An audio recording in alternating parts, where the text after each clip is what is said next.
The opinions expressed on this TV program by the hosts, guests, and callers are solely their opinions and responsibility. They do not necessarily represent the views and opinions of Hot 7 TV or its affiliates.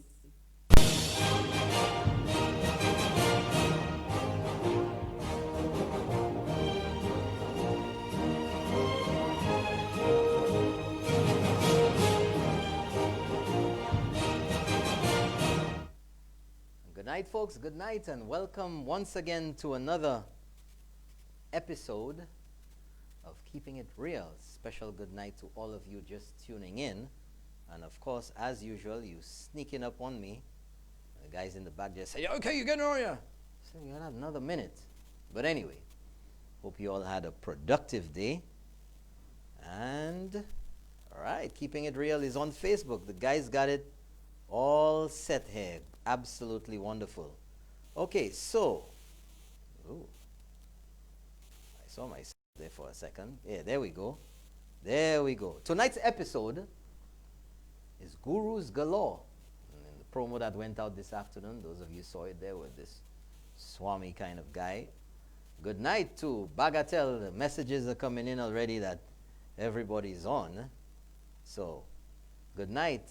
And the shout outs, because I have quite a number of areas to shout out tonight. I don't want to get into any trouble because people meet me and they say, well, you know, you didn't shout us out last night and you didn't shout out my area. So good night to, we're starting from the top, Cap Estate. Good night to Leclerc. Good night, of course, to Monnier, Babono, Garon, Villeute, Canaries, Ancillary, Market Street. The original Keeping It Real crew. Market Street in Ancillary. And folks, I have to tell you, I was accosted yesterday by a vehicle loaded with a Judas. Yep, they said you could mention our name. The Judas from Ancillary. Said, oh, give us a shout out tomorrow night right by the Ancillary Square. And I said, but I do that there. Well, we're not hearing you, so good night to the Judas and all the crew next to the Ancillary Square. Good night to Bermuda. I got your message. You're on. Good night to you. Good night to Choiseul, Choiseul, Labrie, Pierrot in Vieux-Fort, Grace, Deriso, Monnier, Babno, Daban, T. Rocher, Castries, T. Rocher as well in Mico, Richfort in Dennery. Good night to Larissos. Good night to Gadet, Bexon, L'Abbaye, Sarot, Marigot, Cooleytown, Vanna, Tupat, Tu, Abala. Good night to you. And of course in the diaspora, gotta say a special good night to Dallas, Texas. Good night, Dallas. Thanks for tuning in. Every week makes it his mission to be on wherever he is around the globe. He's right here, so a special good night to Dallas, Texas. Good night to Houston. Good night to Chicago, Illinois. Good night to New York, New York, Brooklyn, the Bronx, Staten Island, Queens. Good night to the ATL. Good Atlanta. Yeah. Good night to Miami. Good night to Fort Lauderdale. Good night to Babono in the house. Good night to you, sir. And everybody else. Good night to you, wherever you are. You know I appreciate you being here. So a special good night to you. And of course, let's not forget, folks, the original Keeping It Real crew listening via simulcast on Sky FM 93.1. Sky FM is right here with us tonight, and the man Champagne. Good night to you. Just give me a second here, folks, before I get in trouble. Make sure everybody is happy. Here we go. Here we go. Okay. You guys ready in there? The guys are ready. They ain't talking, they're eating. The buffalo wings got there yet. Don't eat everything on me. But anyway, folks, I want to, well, what shall I say? I want to talk about something with you tonight that has disturbed many St. Lucians. Many St. Lucians are disturbed by something which happened on the weekend, Sunday. Something pasa. You know, and there was all the excitement before, you know, the GJ thing. Those of you who paying attention to what's going on know what that's all about. And, you know, how do I say this? Because I don't want to give too much. I'm not even going to show any videos. You all saw all the videos. You heard all the roar. You heard all the talk. You saw everything on social media. And if you didn't ask somebody, I'm not going to promote it visually here for you. But all good and respectable St. Lucians had something to say about this. And many other people too.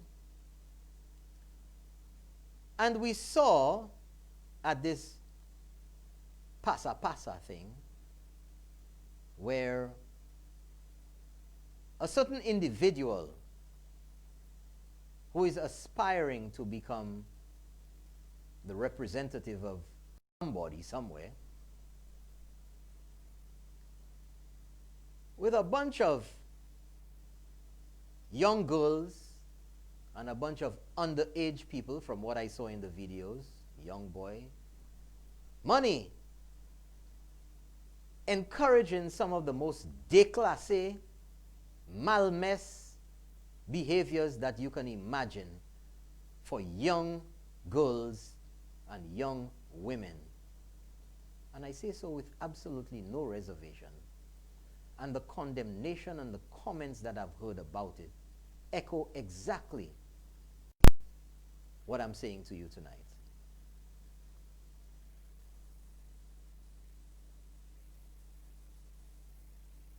And the question comes up of whether that individual or others who were encouraging that type of behavior would have allowed or encouraged their own daughters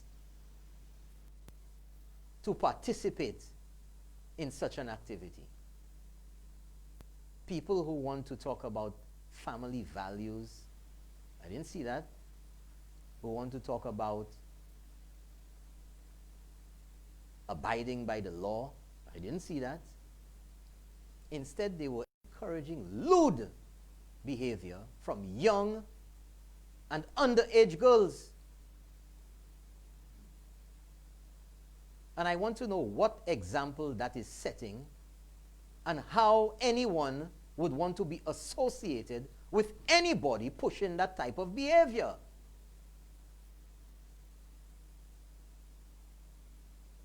You know, there's so much talk nowadays about the youth economy, and opportunities for the youth, and the youth this, and the youth that. And what I saw, which is what so many people saw, is nothing uplifting for the youth, is nothing encouraging for the youth, is nothing exemplary for the youth. But you know, not everyone in St. Lucia subscribes to that degradation, to that déclassé behavior, to the encouragement of lewd behavior of the youth. And not just encouragement by presence, but encouragement financially. Almost like make it rain. Those of you who know what that expression means, you know what it means. But instead of something positive to uplift our young people, especially in a time when we talk about so many challenges facing the youth, when we talk about crime, when we talk about opportunities, What did we see being encouraged? I know I wouldn't want my daughter being anywhere near that kind of thing. We talk about, from certain people, about objectifying women. Well, we saw the objectifying of young girls. And I think we need to have this discussion in St. Lucia because we don't want that. We don't want that, man. The youth, that kind of youth thing that was going on there. It's on the road to destruction. But luckily, there are others who have a different idea of how you engage the youth, of how you have the youth utilize their time in doing something progressive, in doing something educational, in doing something beneficial, in doing something that keeps them away from being degraded, from being déclassé, from being lewd. Positive family values, positive activity for the youth. So let's see, on that very same afternoon and evening, let's see how the UWP engaged the youth in Groseley. Now tell me if that is not something that you would rather have your daughter or your underage children participate in, rather than planter banan en le tête yo, a bagay en le zeka oui meka kas tout wrong. Is this not the type of discipline? Is this not the type of engagement? Is this not the type of educational opportunity which the United Workers' Party Youth Conference encourages? Is this not what you would prefer your children to be engaged in? Just a comparison of what was going on there and what was happening here. I don't know about you, but I would prefer to have my daughter, and the people that I know would prefer to have their daughter or their son engaged in that. Not, right, put $600 and we have 5 from this one and $1,100 pour gentifie oui mais. In these COVID times, with no police permission, no approval, alcohol ka flow to pato. That's it. That's it. I ain't going there again. So let us now, folks, turn our attention to something which caught my attention. And I was left to wonder,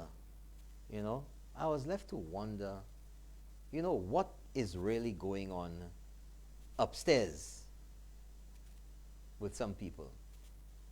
How the statements they make can be so inconsistent. How the statements they make are expected to be from an informed point of view.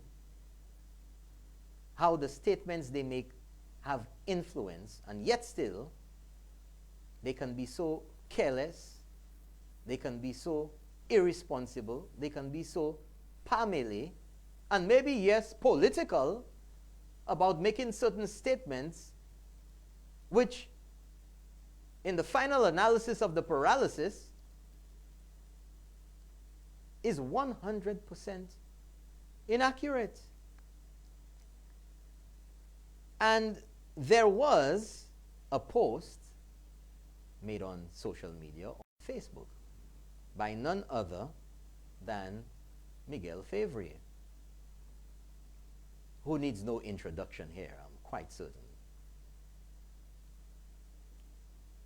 And Miguel Favre posed a question. I think it was being a little mischievous, because there had been rumblings about a certain situation. And Miguel Favre posed a question. So give me that first post at the top. And it says, is it correct for someone to be confirmed as permanent secretary while the substantive holder of the position is on pre-retirement leave? Well, you know this clickbait kind of, what do you call clickbait, to get you? Well, of course, the usual suspects swarmed and swamped that post. So if we scroll up a little bit, the first one, Catherine Seeley's, you know, the gurus and the know-it-alls. Pause it right there. No, that's in response to, is it correct for someone to be confirmed as permanent secretary while the substantive holder of the position, meaning whilst the person who is the permanent secretary of the position, is on pre-retirement leave? And Catherine Seeley says, no, the person must finish their leave, their pre-retirement leave, and effectively retire before someone can be appointed, or else the government paying two people for one post. And then Von Charles responds, Catherine Seeley's very correct, my lady. And we have, you know, the responses, and she goes on again, and it is also a violation of the Public Service Act staff orders. But who cares? So gouvernement pamele yo ka just fe sayovle.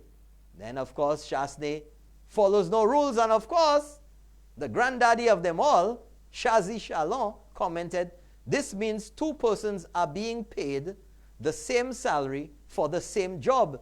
These people are milking taxpayers.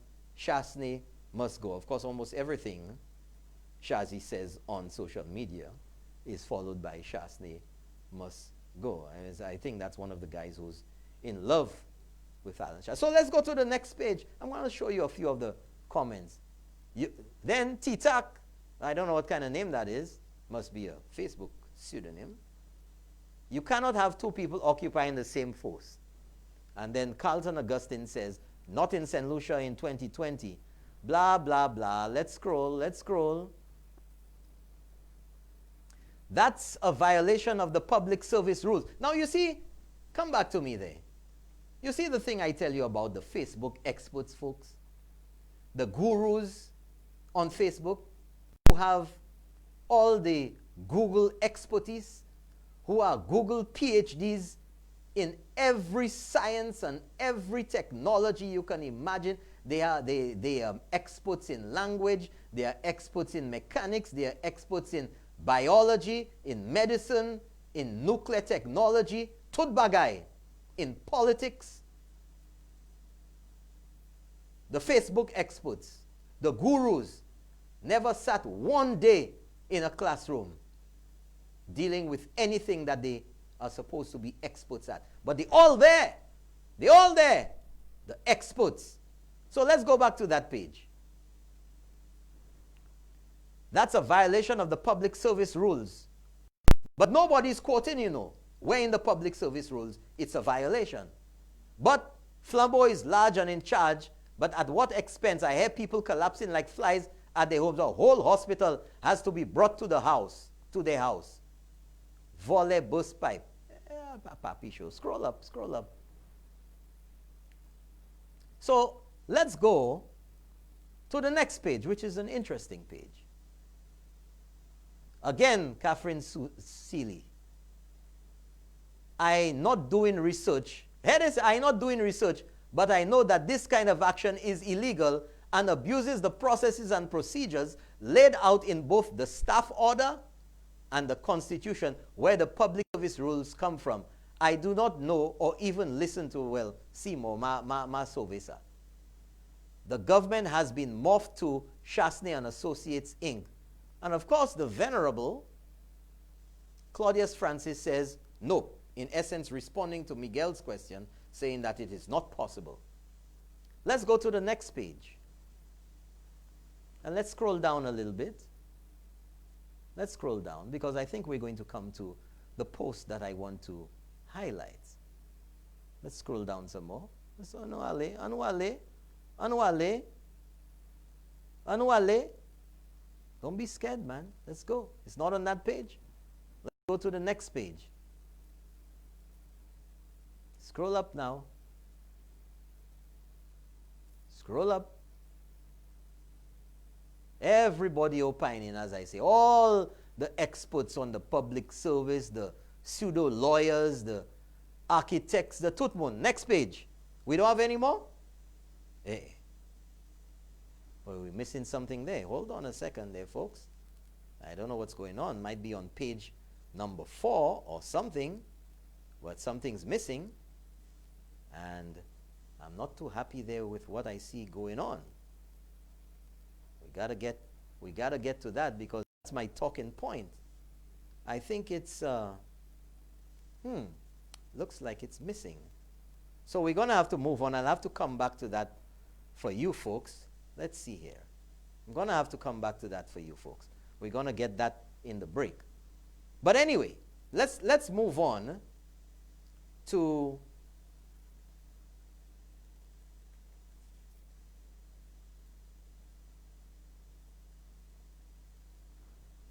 understand. We're missing something here, folks. 1, 2, 3, 4, 5. Thought I caught a fish alive, but this is live TV, so these things happen. Anyway, we had Jimmy Fletcher. I'll just go into that. We had Jimmy Fletcher, who commented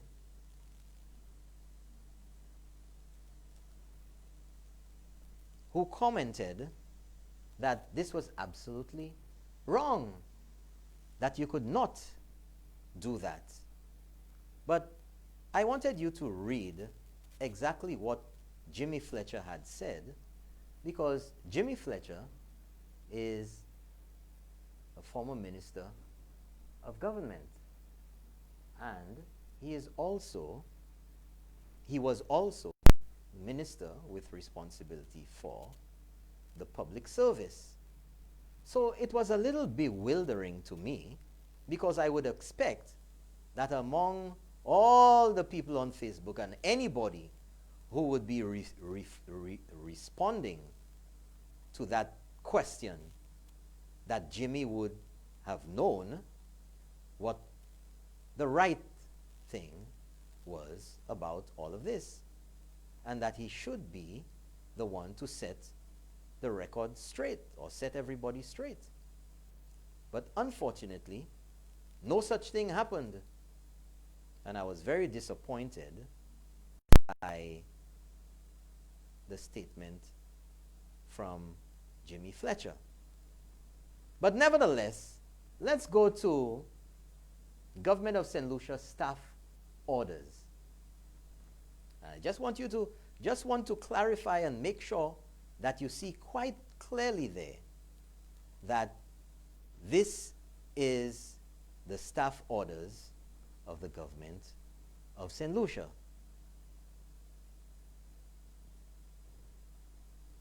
Let's go to the second page, where it says effective date of promotion. And it says the effective date of a promotion shall be fixed by the appropriate service commission. It shall normally be the date upon which an officer who has been selected for promotion assumes the duty of the higher office which has fallen vacant. Provided that, so we're going to bypass that, and let's go to the next page and see about the situation that Miguel is asking about. The higher office shall be deemed to have fallen vacant on the date the holder of the office proceeds on pre-retirement leave. SOA. You see it, folks? Right there. Let's go back to the first page, to the question from Miguel Favrier. First page from Facebook. Way to the top.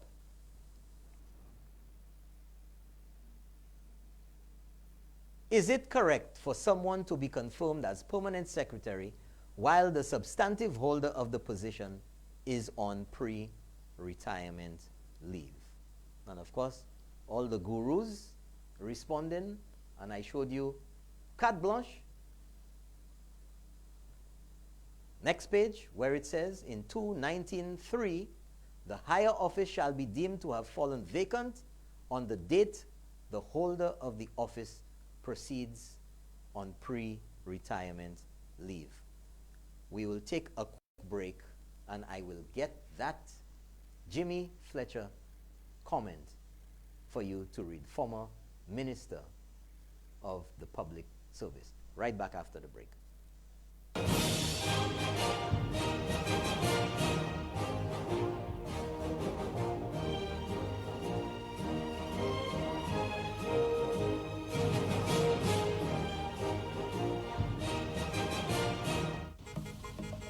Avoid the congestion and traffic associated with Castries City and Rodney Bay shopping and come to Gablewoods Mall. We have everything you'd possibly want, from a sprawling supermarket to a complete furniture store, from your choice of elegant boutiques to professional photography, dry cleaning, a hardware store, medical facilities, drugstores, hair and beauty salons, an eyewear center, and so much more. We truly do have it all, along with a food court which provides sumptuous meals and free Wi-Fi while you dine. Parking is plentiful and shopping times most convenient. Come to Gablewoods Mall. We're the mall that started it all. T-Banan Caribbean Bistro and Bar, nestled within Coco Palm, a boutique hotel in the heart of entertainment capital Rodney Bay, offers a truly unique experience with the best food, drinks, and music. Open 7 a.m. to 12 midnight daily for breakfast, lunch, and dinner. T-Banan specializes in authentic French Caribbean cuisine, tropical cocktails, and the best live entertainment on Fridays, Saturdays, and Sundays. T-Banan also offers catering for weddings, special occasions, and conferences. For reservations, call 456-2800 or email reservations@coco-resorts.com. T-Banan Caribbean Bistro and Bar, where passion meets quality. T-Banan Caribbean Bistro is now open for takeaway and delivery only. Place your orders by calling 456-2866 or 724-9309 or email orders@coco-resorts.com. Takeaway orders to be collected at hotel reception area and delivery fees vary on your location.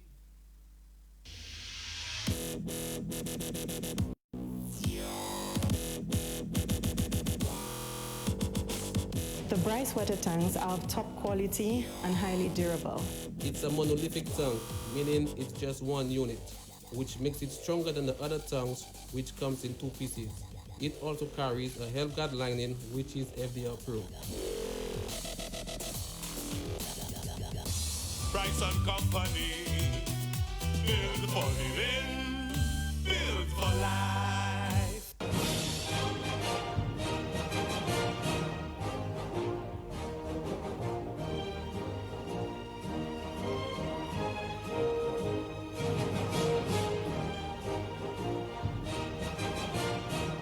Well, welcome back, folks. Welcome back from the break. We have everything lined up for you, so we're going to go right into the comments. I'm going to read it to you, and you can read it off screen too. Make sure you have everything ready for the 100-inch wide screens. I know some of the people in Ancillary and some of them in Babono. Good night to Tom Chu down in the Mabuya Valley, and good night to all the folks at Plant's Place. Special good night to you. Good night. Good night. I know there's a watch party at Plant's Place all the time for keeping it real. And in St. Croix, and in that sports bar in Brooklyn, New York. And I just got a message here. Let me tell you, folks, some people are watching Keeping It Real in Florida and Alaska. Good night to you. Good night again to the fans listening via radio on 93.1 Sky FM. So let's go with the Jimmy Fletcher statement. So here's Jimmy. And this is in response again to that question from Miguel. We have to stop absolving public officers of responsibility in these matters. Neither the Prime Minister nor any minister can make any appointment to an establishment position in the public service.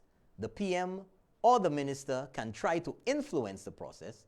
They may even succeed, but at the end of the day, in this matter, the Ministry of the Public Service has to make a recommendation to the Public Service Commission, which will review the recommendation and decide on the merit of the appointment or transfer or confirmation. that is being recommended. The Public Service Commission is the only body that can confirm a public officer who is on establishment, as in the case of a permanent secretary. So, in this case, the case that Miguel is pointing out and asking about, even though the Prime Minister or another member of the cabinet may have wished to have seen the person confirmed, but hold on there a second. You know, it's rather interesting the angle that Jimmy Fletcher is taking, because he is suggesting there to me that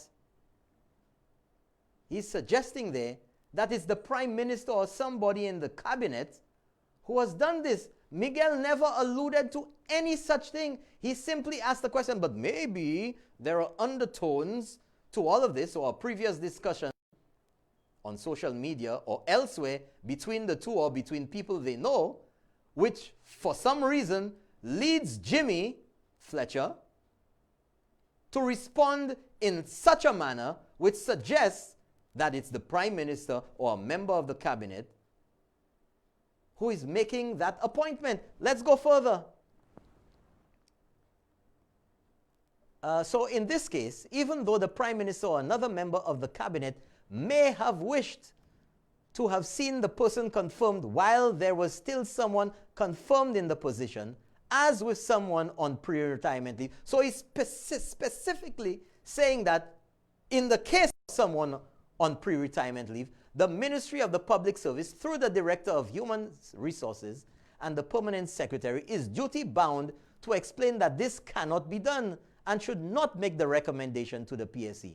In the off chance that both these individuals either take leave of their senses, fou, or abdicate their responsibility, the Public Service Commission is compelled to reject the erroneous recommendation from the Ministry of the Public Service for confirmation. The senior management of the public service has an important responsibility to protect the integrity of the service. If it allows a minister to strip it of that authority, then it has itself to blame, and this is where we also should place the blame. But why would Jimmy even bring up all of this in there? Eludes me. Let's go back to the question that Miguel asked. And if you, the question is it correct for someone to be confirmed as permanent secretary while the substantive holder of that position is on pre-retirement leave? And the response is, again, folks, very interesting, that they all seem to point at the government as having committed what was being asked there. So very, very interesting how you have these subtle innuendos or suppositions or references, you know. Very interesting. Good night. You know who you are. Good night to you. I know you're listening. You better be listening. So, you know, these are the questions. And let's go back to that last page of the staff orders there, which show clearly for all to see, the higher office shall be deemed to have fallen vacant on the date the holder of the office proceeds on pre-retirement leave. And if an office is vacant, then a person can be appointed to the position. Plain and simple. And one of my trusty viewers of the show actually says that it's also in the Constitution of St. Lucia, section 1232 of the Constitution. And you put the thing on the side. You want me to break my neck? But you get the idea, folks. So you can do your own research. Do your own research, folks. Not like these people, the gurus that never even were in the public service, never did a day. But I must say, whether inadvertently Jimmy was referring to the current administration and the tone of all the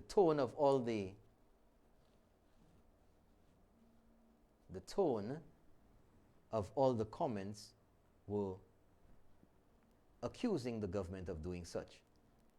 I don't know where. Maybe there's some discussion somewhere. But I hope this clarifies the situation for all of those experts here. You came to the class where we keep it real.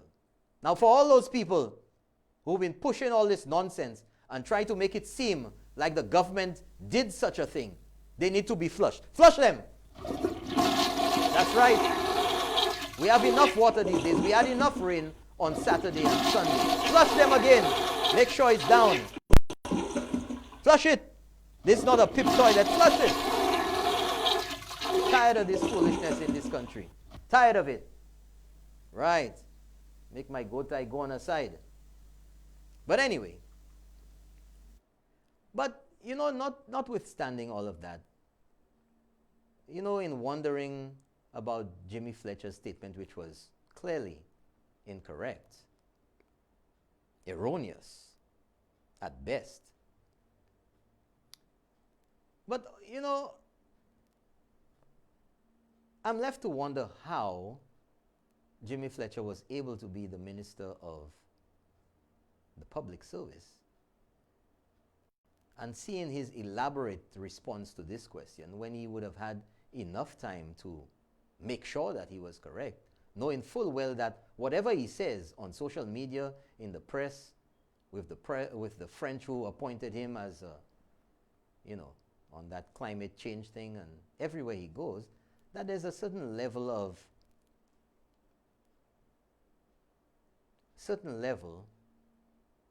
of convincing that he has to his name. Now, somebody wants to see the staff order up again. So put the first page up of the staff orders, and let's go to the next page. Effective date of promotion. So you can see that 2.19 as I highlighted there for you. And let's go to the next page where it says, this is the relevant section of it, 3, where the higher office shall be deemed to have fallen vacant on the date the holder of the office proceeds on pre-retirement leave. Now, somebody was good enough to send me in the Constitution 1232, where the Constitution vests in any person or authority the power to make any appointment to any office.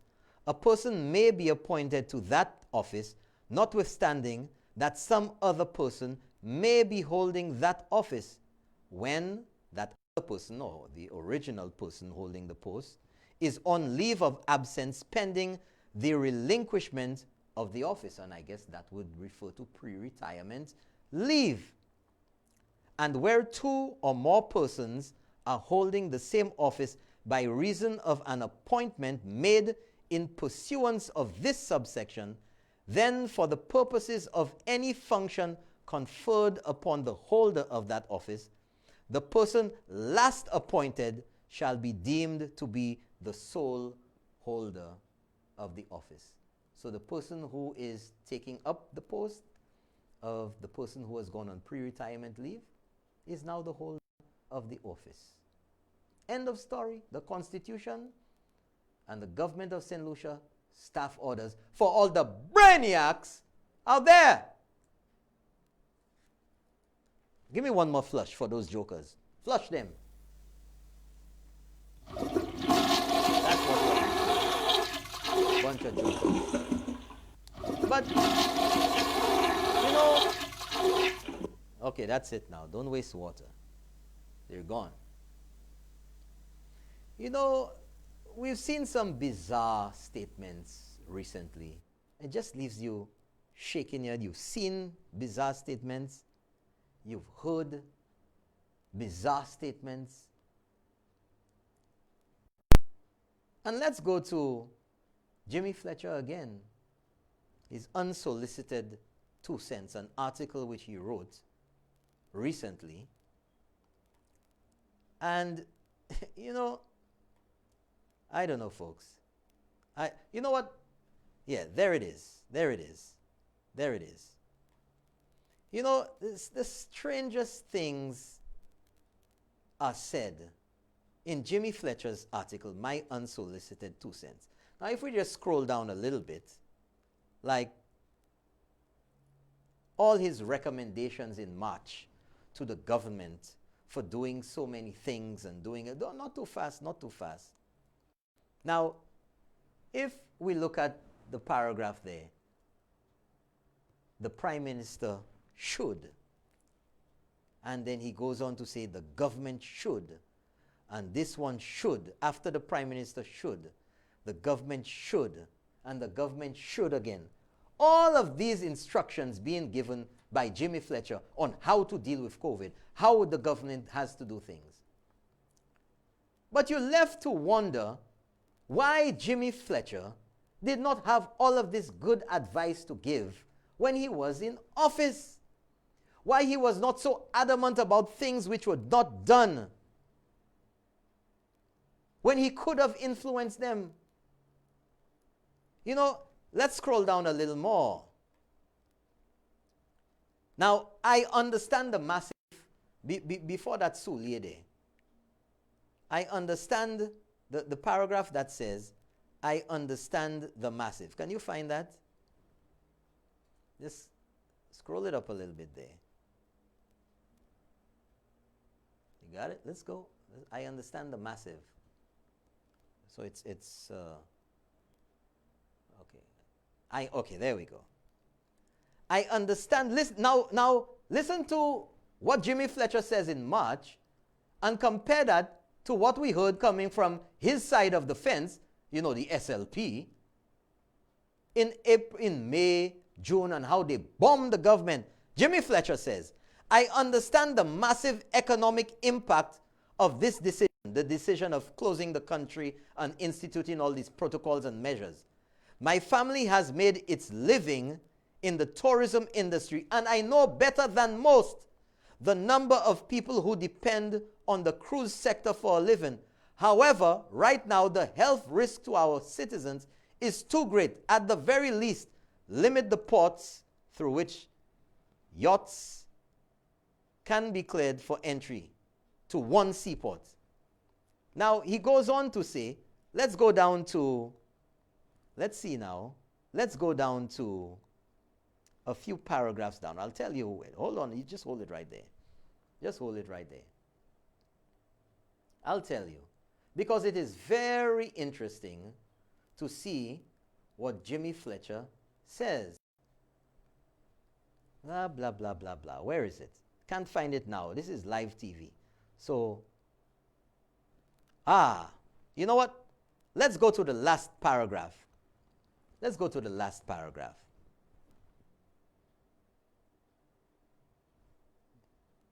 We get in there. We get in there. We there? Jimmy Fletcher wrote a lot of stuff there. There's a lot. You there? We're on the last paragraph. Listen to what Jimmy Fletcher says. Well, the paragraph before the last, anyway. I hope the government will put all political differences aside, but that's not it. We're not there yet. The last paragraph.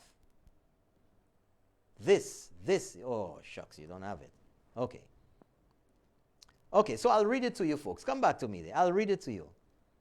This is not the time for one-upmanship, for scoring political points, for partisan or for political bickering.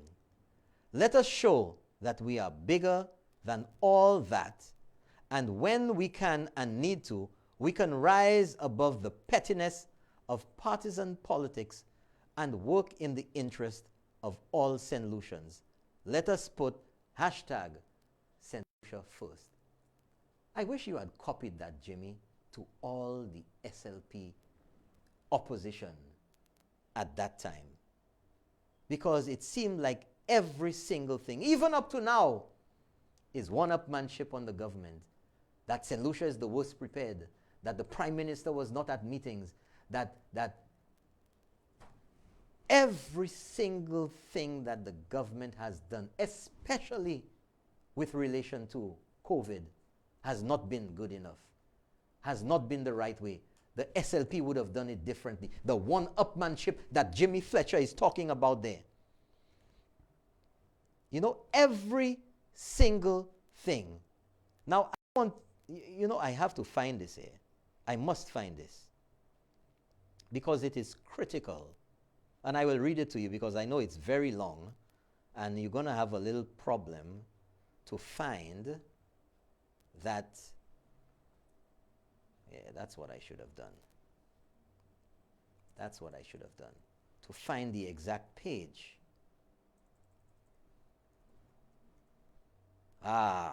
There we go. There we go. Moreover, this is Jimmy Fletcher here. Moreover, responding adequately to COVID-19. Listen to this. See if you can find it there. Moreover, the paragraph begins with moreover, because I want you to see it and feel it. I want you to smell it. You got it? Moreover, there we go. You can read with me, folks. Moreover, responding adequately to COVID-19 will drain our financial resources. Well, really? All the hotels are closed, no economic activity, the government having to do things? Of course! The task force should provide the Prime Minister and his cabinet with the empirical evidence it will need to make a case to the international financial institutions like the World Bank, the IMF, and the Caribbean Development Bank for emergency financial support and for a moratorium on debt repayments for the next 12 months. Well, golly! Well, golly! Take that down. Golly! And exactly what Jimmy Fletcher is saying here is exactly the opposite of what the SLP opposition under Philip J. Pierre and Ernest Hilaire particularly have been attacking the government. Oh, you see, in this time we're going to the IMF, we're going to the World Bank, we're going to the... They're putting us in more debt. Shasta putting us in more debt.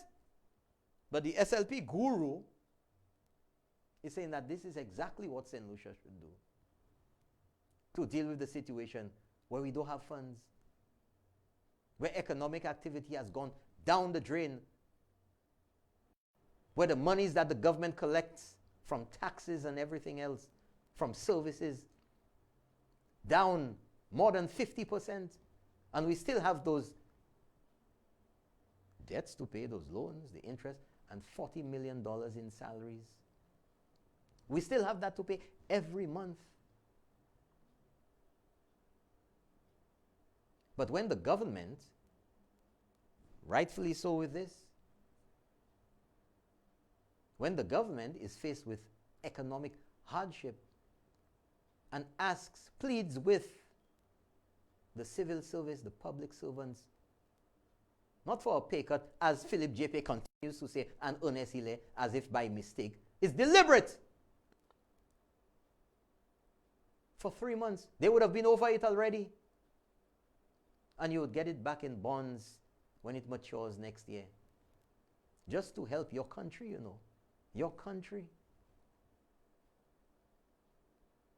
People want to strike. They want to do all kind of things. And then now, you have to recognize and call it out for what it is. When the government now sits down with the credit unions who are willing to assist, they bomb in the unions and they bomb in the government. Oh, you're not leaving money there for people to borrow and the people need money.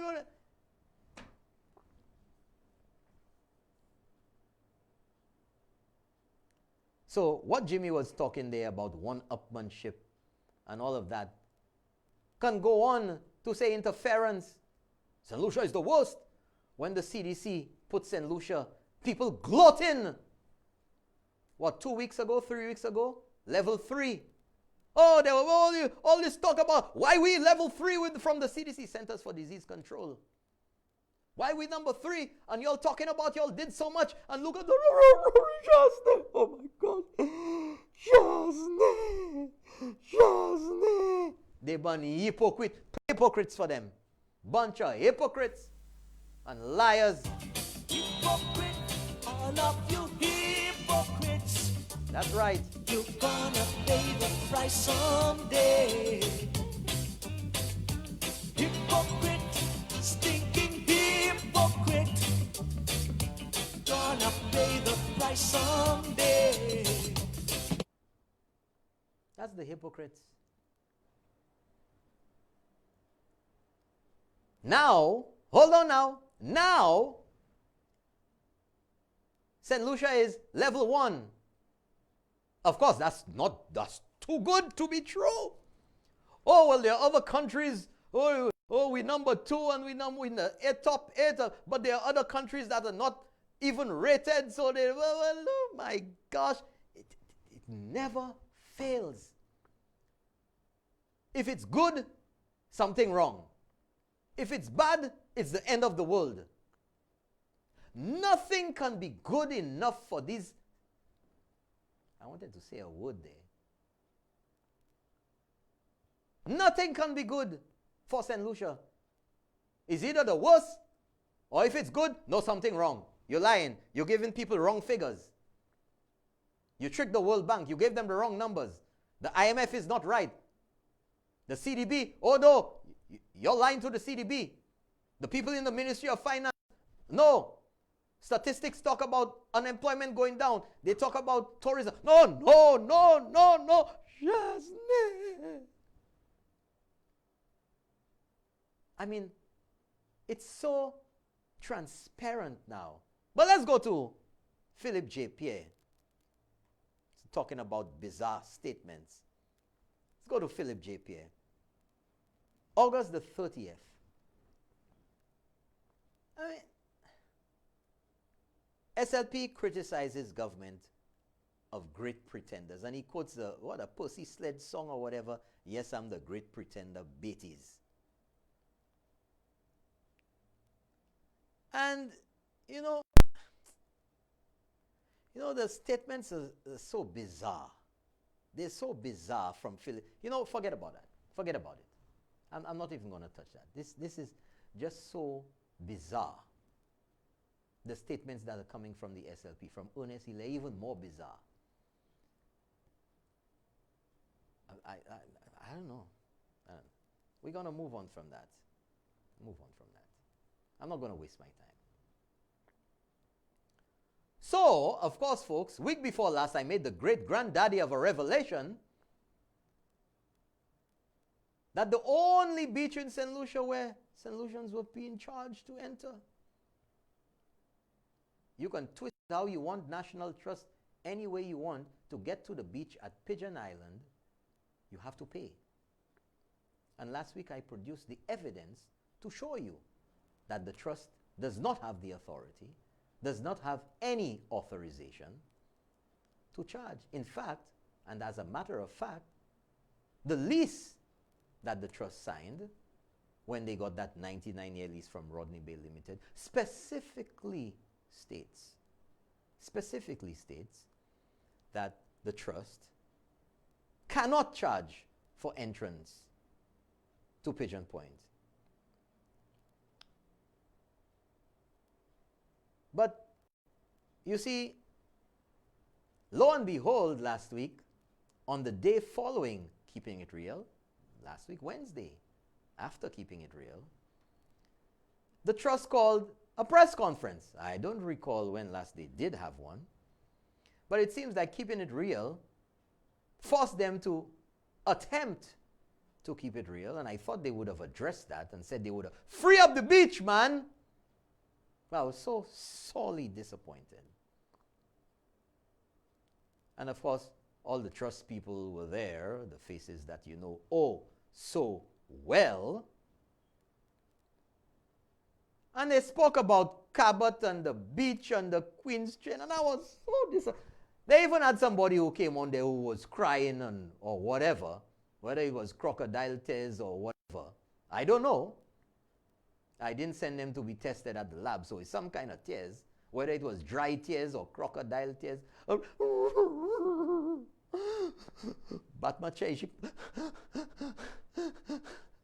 They're attacking the trust. And then another one came and said they're trying to undermine the trust. The trust has undermined itself. They have undermined themselves. But I was so disappointed that they never addressed the elephant in the room that everyone was talking about. And that was the agreement that the trust signed, which says that they have to allow free access to Pigeon Island. It is there. And that is what I want them to address. They failed to address that. The elephant in the room. This is what is at contention. This is the big discussion in St. Lucia now. Access to the beach, man. With all that jack and everything, y'all were jumping up on Casaba Beach. The only beach in St. Lucia which is under the very thing that y'all making noise about is under your control. How ironic. So let us go to the Rodney Bay lease to the trust. Anale. There it is. Dated the 15th day of November, 1983. 15th day of November, 1983. That's right. Between Rodney Bay Limited and the St. Lucia National Trust. And if we go to the relevant page, which makes reference, the lessee, which is the trust, hereby covenants or hereby swears or to abide by what the lessor is saying as follows. And A, it says to develop and improve the demised premises, that is Pigeon Island, as a national park as contemplated in respect of a certain portion thereof by virtue of clause 6D1 of an agreement. So this is making reference to an agreement between the government of St. Lucia, Construction and Dredging Limited, which is Matalon, those of you who know, the company that dredged and created the causeway and Rodney Bay Marina, and the lessor, which is Rodney Bay Limited, on the 30th of May. Now, that refers to clause 6D1. So I want you to show clause 6D1 from the 1970 agreement. I want you to show that. It's the next one up. Show it to them. I have it right here. Don't give me no trouble tonight. There we go, folks. Clause 6D1 says the company, that is Rodney Bay Limited, at the time they made the agreement. So now they're saying that they want in the lease to the National Trust that the National Trust abides by this agreement from 1970. So in essence, the company, and now it's the National Trust, shall have the right but shall not be obliged to develop Pigeon Island other than the area shaded yellow. And that's in the map, right? As a national park only. That's one part of it. But the National Trust, or Rodney Bay Limited, shall be obliged to afford to the public free access to the island. Now, once you have free access to the island, man, you have free access to the beach. To the beach. Don't play. Don't play. Address that if you want me to be direct. National Trust, Tulsi, Calix George Jr., Alison King, Zotut, address that. No skippy around the bush. No around the ring, Catherine. Around the ring, Catherine. Around the ring, Catherine. Oh no, Catherine. Oh no, Tulsi. Take it and push it there, Catherine. Take. Right? That's right. If we're going back, let's go back. No beating around the bush. Let's have a press conference tomorrow and talk about Calix George Jr. Let's have you talk about that section that I put up. Let's get this dealt with once and for all. If I wrong, I wrong. If you wrong, you wrong. And let's move on. But let's get some definitive statement on this issue there. I'm calling you all out. National Trust, I'm calling you all out. No more freebies. And you tell it, and you know, this is the thing that gets to me, you know. The trust actually came out in a press conference last week, Wednesday, and said that 80% of their revenue coming from Pigeon Point. 80%. With all the properties you'll have, Tiesala. With all the properties you'll have around St. Lucia, historic sites, up the Mont Tupatu, upstairs and downstairs and in my lady's chumba, Tupatu. And 80% of the revenue the trust makes is from Pigeon Point. Let me give you all a little recommendation. Fondor, down there where Cassav and they've had jazz down there just before Denry. That's under your management, of course. Huh? That's under your management. Wonderful historic site. They have the sugar mill or whatever. Gisayonila, Masav. Historic location. That's established. Let me give you an idea. The trust organizes a tour. Okay? Whatever you're charging, you'll figure it out. A tour to Fondor for the tourists, the visitors. You show them around. Maybe you even have some employees from the trust or people you contract to do a skit in historic way, plantation, whatever it is. Because it seems like there's a void of ideas. You know, you have just like you go to these Western things, those who've traveled, you go to these Western towns and they have the cowboys, you know, it's like a play, but it's live. You're in it like you're in the real time. So you have people running out from the crowd and you feel like you're in a Western, in the West, cowboys and Indians. Guys riding in the horses through the crowd and everything like that. Do it down there in Fondor. And when you finish at Fondor, whatever activity was taken over there that you've depicted to the visitors, you go by bus down to Mulashik, a 3-point tour, and you tell people about the history of the South, and so that they can see the new frontier as it is being born or developed in the South. Talk to them about the lighthouse. Show them where Barbados is. Tell them the battles that were in the South or what happened, and St. Vincent's over there, and they can see planes taking off. And over there is Martinique, way up the coast. And then you go down to Sandy Beach, and you take the boat. You all sold the boat? Well, anyway. Take them to Maria Island, to the beach. They don't have to go, you know, where the razor and whatever creatures you'll see are over there. Take them to the beach, have a nice picnic. They can swim just on the beach. The same way you'll maintain the beach. You'll say, I want to maintain the beach. The beach is free. And I'm putting it to you that the beach on Maria Island, simply because it's not easily accessible, remains inaccessible in essence, but it's free to the public. Can anybody be denied lying on that beach and chilling out, get a tan or something? Tell the people of St. Lucia. Respond to that specific question. And when you finish with them there, after a nice day, oh my gosh, we've seen, this is, you know, a little, you know, well, over here we have the restricted part of the island, and so you have some little billboards or something with literature or whatever. They can buy souvenirs there before they go back to shore, you know, or they can buy souvenirs at Fondor.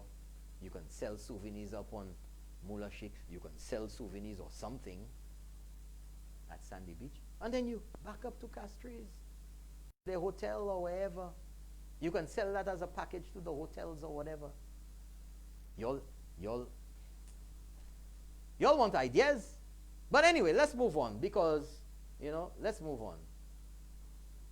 Now, I want to refer to someone who challenged me.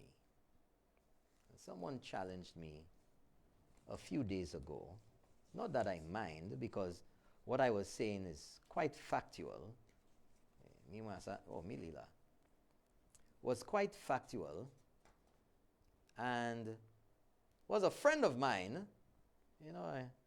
It's good when you can disagree with people, and even if they take it public, you don't get personal or anything like that. And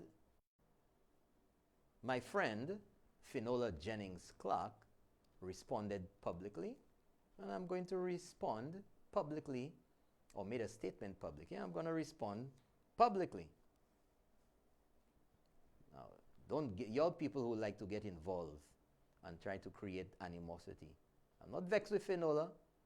I'm just keeping it real. Okay? Now, let's get Finola's Facebook post. There you go.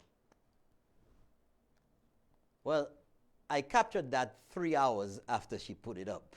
That's all. I heard Norbert Williams was questioning my water information. And the thing is that Finola had commented that Cabot would be putting a strain on the water in the north because currently we have these issues with water for Cap Estate and the north of the island. And with about 50% increase in residences when the Cabot project is done, that there will be serious strain on the water supply, and also with the huge golf course that's being put there, that it will be a disaster. And I did state that this was totally inaccurate. And she says that I checked with the former superintendent for what is now Sandals Golf Courses, who was subsequently superintendent at Can1. My info is correct.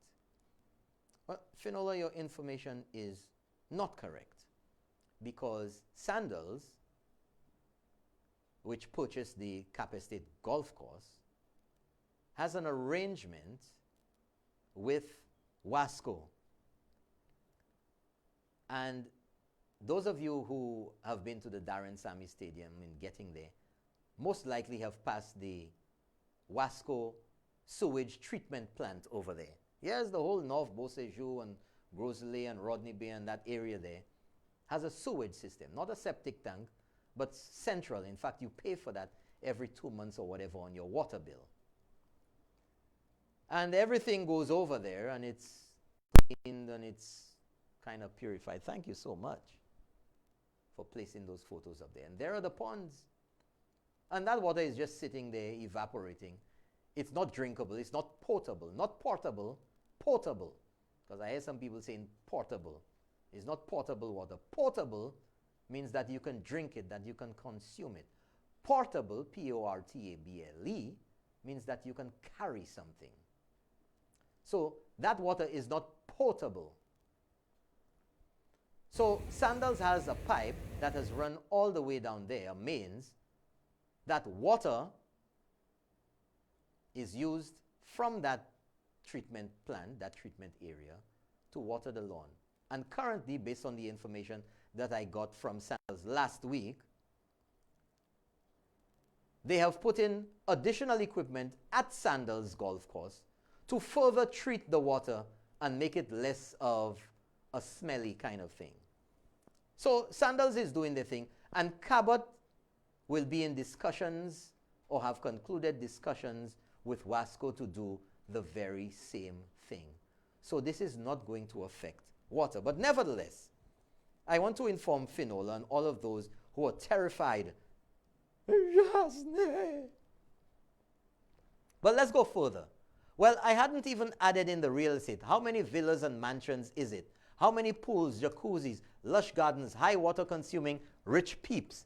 I think it takes the number of residences in Cap Estate up by 50%. We don't have water for that. Oh, and incidentally, I see they say they'll use coral in the golf. Well, let me just straighten that out right there for Finola. You can take that down. Let me just straighten that out. Nothing has been approved. Wherever you saw that, you didn't say that coral will be used in the villas or whatever. Wherever you said that, wherever you saw it, does not tie the government's department's hands in approving anything. The only thing that has been approved for Cabot is the golf course and fertilizers and clearing the lands and shrub and stones and rocks and putting in drainage and that sort of thing. That's the only thing that has been approved by the DCA and physical planning unit of the government. As far as water is concerned, there have been water challenges in the north for quite a while. We all know that. But my information from WASCO, now, right here, that the dam production for the north is 6 to 7 million gallons of water a day. This is what's required. To properly handle the demands of the north, the water production needs to be increased by about 1 million gallons a day. That is what is deficient with the capabilities right now. With the desilting that is going on at the dam, within a year, the dam will be able to provide the north and all the construction and projects and development with Cabot and whatever else that is being taken place in the north. WASCO also has plans to install desalination plants in the north, which will be able to produce an additional 3 to 6 million gallons per day. That's from WASCO. Okay? So your concerns, Finola, are unfounded, and according to the DCA, regardless of what may be posted elsewhere, there is no approval and there will be no approval for the use of coral or any restricted or prohibited materials in the development at the Cabot properties. Yeah. Nothing will be approved, this is from the DCA, nothing will be approved which is in contravention of the law. And anything which will be done at Cabot has to be approved first. And just to inform you that Royalton Hotel has a desalination plant, Sandals Grand, Halcyon, all make their water from the sea. And something from Sandals, we have always been very mindful of water conservation and repurposing. And in fact, we were formally recognized by CARFA in 2018 for being one of the leading Caribbean companies when it comes to water conservation. This is practiced at our resorts as well as the golf course, where we have 3 irrigation ponds, that's Sandals Grand, Upcap Estate, that we use for watering purposes. We therefore take every step which allows us to avoid being a burden on the national water supply. We'll take a break and we'll be right back for your calls, right back after the break.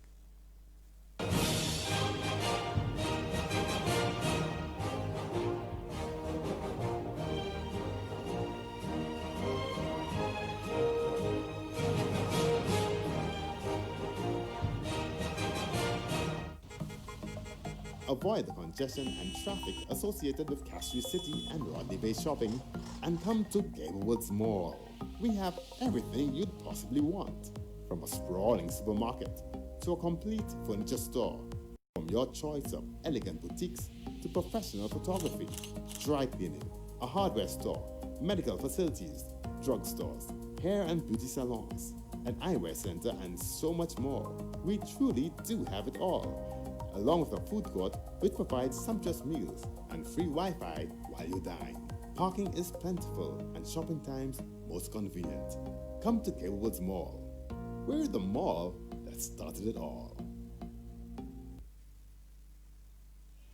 Tibanan Caribbean Bistro and Bar, nestled within Coco Palm, a boutique hotel in the heart of entertainment capital Rodney Bay, offers a truly unique experience with the best food, drinks, and music. Open 7 a.m. to 12 midnight daily for breakfast, lunch, and dinner. Tibanan specializes in authentic French Caribbean cuisine, delectable tropical cocktails, and the best live entertainment on Fridays, Saturdays, and Sundays. Tibanan also offers catering for weddings, special occasions, and conferences. For reservations, call 456-2800 or email reservations@coco-resorts.com. Tibanan Caribbean Bistro and Bar, where passion meets quality.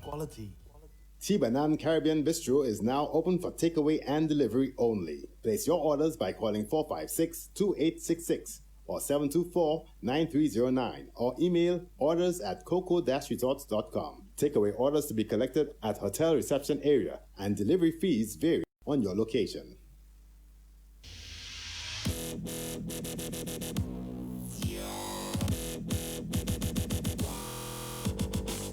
The Bryce water tanks are of top quality and highly durable.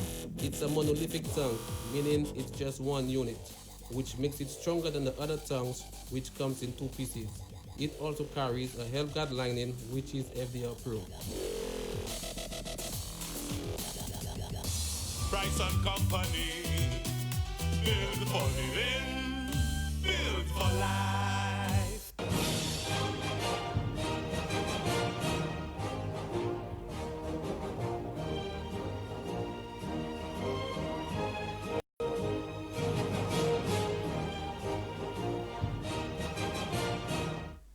Well, welcome back, folks. Golly, you're here, and I gotta fix this up. Which way is up? I need to have makeup or somebody fixing me up during the break. But we're going overtime tonight. We're going overtime. An hour. Half an hour? Half an hour? You should see that guy's face at the back. You should see his face. He's laughing now. Half an hour? Okay. Don't cry for me, Argentina. But of course, folks, whilst I'm on air with you, spreading the info, which is out there, you know, that some people don't want to hear. You know, they just don't want to, they don't want to know, they don't want to hear nothing. Hold on a second, let me just do something here.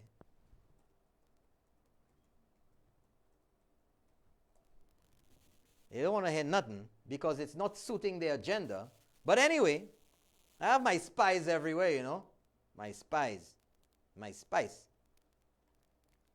And I've been informed that there are some out there. I have a response. You know the usual fear tactics that they can never, it doesn't matter what you say. It doesn't matter what information you give. It doesn't matter what evidence you present. It doesn't matter what the facts are. It doesn't matter. You could bring heaven down on earth. Well, what if? I hope. Rumor has it.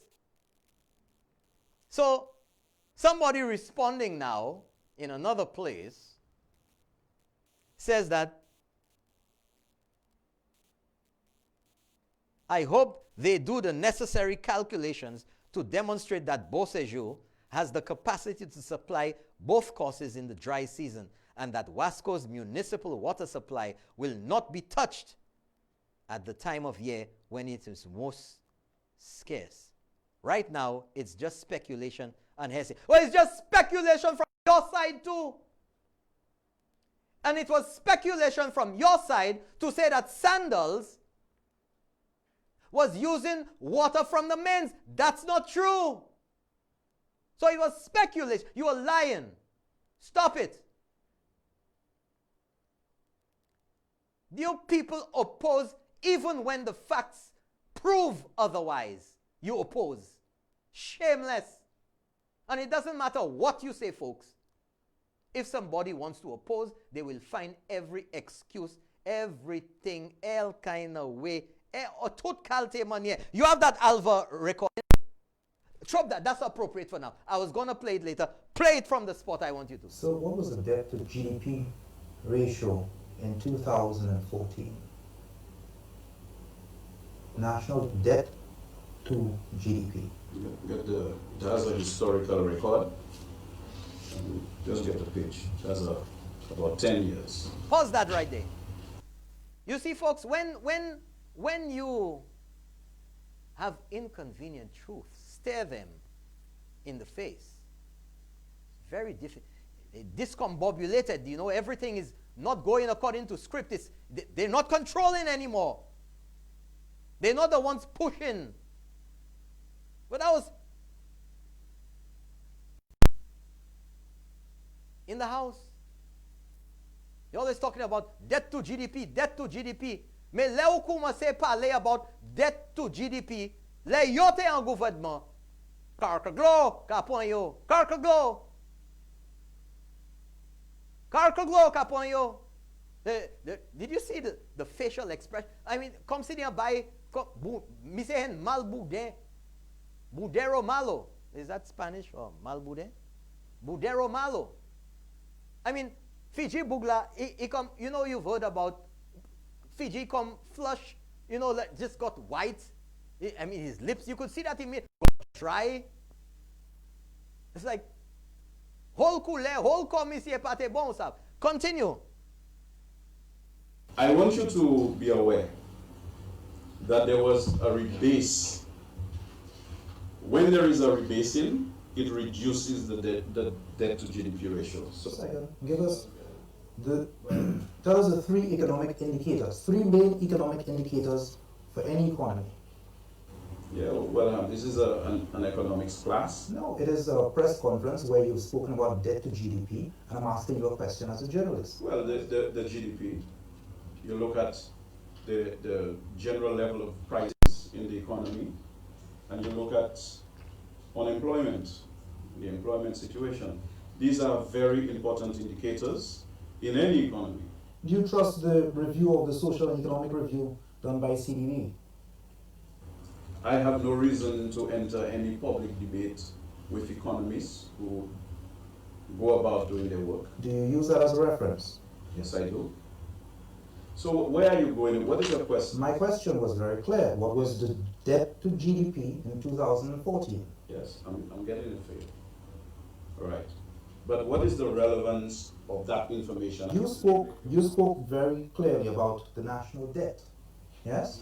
So there must be information that you use to substantiate your statements. Okay. I spoke to the national debt. Let me finish, please, Mr. Batiste. According to the Social and Economic Review, national debt to the GDP 2014, 74.5%. 2015, 65.4%. What does that tell you? Weapon, sir. What does that indicate, Mr. Batiste? I want you to ask Okay. pertinent questions. Okay. These questions. It's a malboudin. C'est laisse la malboudin à point. Laisse la mal. Continue. Go back a few seconds. Go back a few. We have to keep it real around here. National debt Où est to malboudin? GDP Il a 2014, soué en l'infond. 74.5%. 2015, 65.4%. What does that tell you? Malboudin. What does that indicate, Mr. Batiste? Bundero malo. I want you to ask pertinent questions. These questions are pertinent. Please answer the question. We will determine whether they're pertinent or not. Please answer the Bundero question. malo. Gasa. If it moved from 74 to 65, it has declined. So we can stay the whole day and go through those incremental What does that mean for the stages. country when it declines? Okay. What does it mean for the country when the debt to GDP declines? So, You know, it's staring you in the face, but to give the kudos to the government to admit to what exactly is being depicted by the numbers. Cannot. And you saw it there for yourself, folks. Carcaglow. Carcaglow.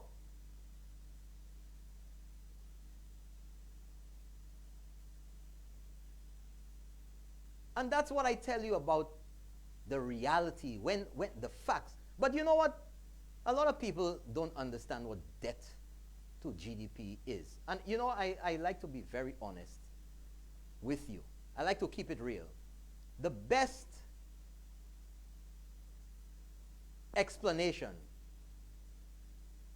that I have ever heard of what debt to GDP is, well, what rebasing is, came from Ernest Hilaire in the house. Basic English, no highfalutin words, no nada. Folks, your debt to your gross domestic product. Debt to gross domestic product, GDP, that's what it is. And all your gross domestic product is l'argent qui compte. So let's put it on a personal level. Your debt, let's say your gross domestic product, the money you have coming in, your salary, is $1,000. And your debt is $300. Your debt to GDP is 33%. You divide your GDP by your debt. The more you have in debt, the greater it is. So now if your debt is $500 and your GDP, your salary, is 1,000, your debt to GDP is 50%. Now, let us say that you go get another job for $1,000 a month. That's what is called rebasing, because now you start doing other activities, or the economy has more factories, or gotten into telecommunications. You have another telecoms company, or your manufacturing industry has exploded, or St. Lucia decide, you know what, let's get into apricots. And it's a big thing all over the world, and St. Lucia is the only market, or has a substantial market. Then you have to recalculate what your debt is, because the money you have coming in, your gross domestic product or your salary, is bigger. So the percentage of the debt to the bigger money you have coming in is going to be less. So let's say now, with an extra job, you earn $2,000 a month, but your debt is still $500. So that's not 50% of your salary anymore. It's a quarter, because 500 into 2,000 is 25%. So it means that you have more space to borrow, because your debt is not crippling you, that you have more disposable income.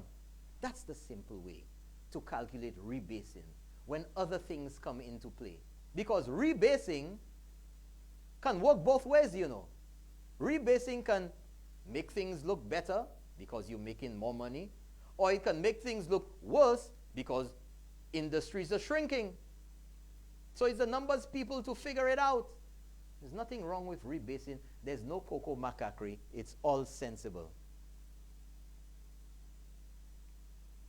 Okay. So let's go now, folks. I want to talk about, well, let me put it this way. Week before and the week before that, there was a serious discussion here. And what precipitated that discussion was Dr. Ernest Hilaire of the St. Lucia Labour Party, who had published, or had caused to be published, a statement from him. And he spoke about the affidavit that Prime Minister Alan Chasney had filed. And Ernest Hilaire spoke about a bank account which was being audited by the government. What bank account is What bank account? Because in the audit report of 2014, of 2015, of 2016, nothing about no auditing, no bank account. He said it was an account with Jufali. I want to know about that. I asked Philip J. Pierre, being the leader of the opposition and wanting someday, somehow, to be Prime Minister of this country, was he satisfied with the information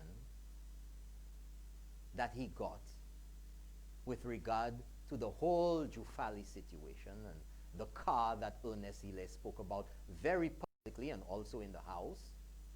Was he satisfied, and is he satisfied, that the information has everything above board? The people of St. Lucia want some statement from him on that, not en passant. It was Ernest Hille. Somebody says the volume went down. It was Ernest Hille who spoke about it on the market steps. It was Ernest Hille who shook those keys. It was Ernest Hille who shook those keys again in Parliament, challenging the government to come take it. And that affidavit is very public, you know, folks. And the question to Ernest Hille is, if he was able to transfer the funds, listen well, directly to Range Rover for the purchase of the first vehicle for his brother, why was it so difficult for him to do likewise for the subsequent vehicle for himself? Why was it so difficult to go through the same process? Transfer direct. People in St. Lucia purchase all the time online. They have these, mailbox or whatever. Order goes to the mailbox in Miami and it comes down. They go to the company and clear it. They know what it is to shop online. They don't have to have a debit card or have a bank account in St. Lucia. Go to Western Union or transfer the money from the bank to their friend in Brooklyn, and then for their friend now to take their credit card or go to Macy's or wherever and order it or buy it or pay for it. That sounds bizarre, especially when you've done otherwise before. What was the problem? Why did you have to go through Tafawa Williams? And why did Tafawa Williams now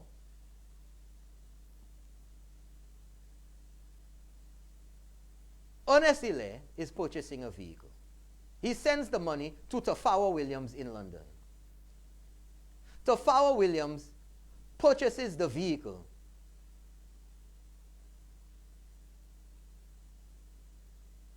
But Ernest Hille is the owner. But Tafawa Williams purchases the vehicle. The vehicle is not in Tafawa Williams' name. The vehicle is not in Ernest Hille's name, who sent the money. The vehicle is in the St. Lucia High Commission in London. Why? Why? Philip J. Pierre, leader of the opposition, leader of the St. Lucia Labour Party, these are the pertinent questions that you must address.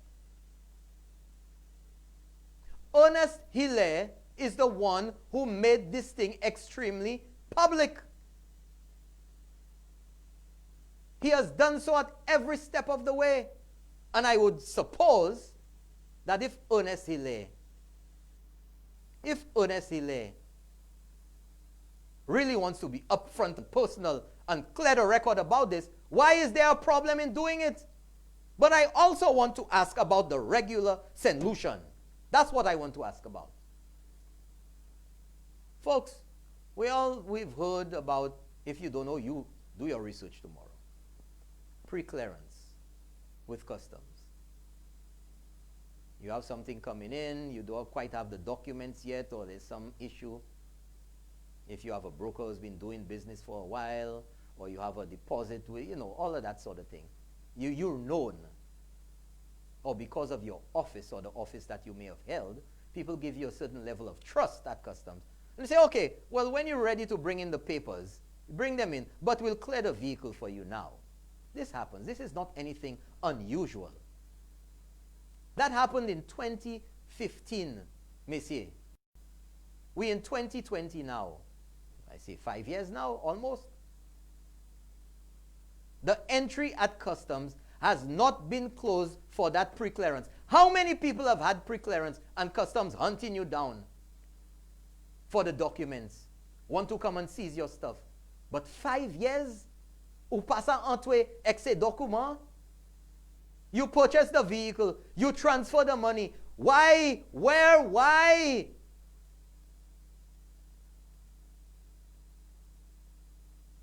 Pre-delivery. Remember la pre-mamele. Zot kopan sa pre-delivery. Delivery before all the paperwork is in. That's right. Pre-clearance a lot by. Pre-delivery. How many people have been hauled before customs, have had their merchandise seized because they took too long to bring? You think a regular person like you and me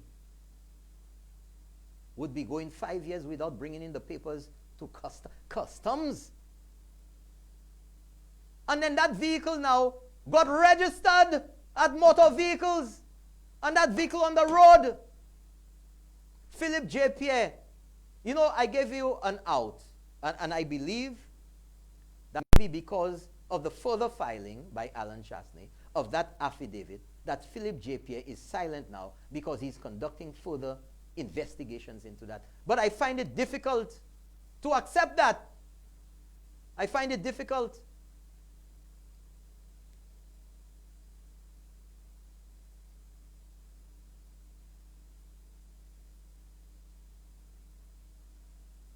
See, I'm choosing my words very carefully because I have to be accurate. In the UK, just asking questions and making a statement. In the UK, when you are a diplomat, you have certain privileges.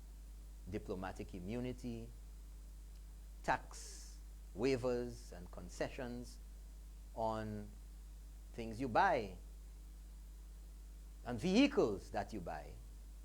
And every 2 or 3 years, you're entitled to a tax-free vehicle. Was there some issue since Ernest Hilaire purchased in 2015 one vehicle which was subsequently shipped to St. Lucia for his brother, and then now wanting to purchase during that same year a vehicle for himself? All the dilly-dally, why didn't you just transfer the money straight to Range Rover like you did before for the first vehicle? Why did it have to go through this one, and this one had to apply for that, and tax-free this and this, that, and around the ring, Kathleen, around the ring, Kathleen. Oh no, Kathleen. Oh yes, Kathleen, take it and push it. There, Kathleen, push it. There, take it and push it. There, Range Rover, take it and push it. There. High commission. What is going on? That Jufali nightmare is not ending, and then you talk about an account. How much money was in the account? How often was money deposited in the account? You said a joint account with Jufali. In whose name was the account? Who were the signatories on the account? What was done with the monies in the account? The people of St. Lucia deserve to know. I want to know. I want to know. Philip J. Pierre, you need to address this issue once and for all.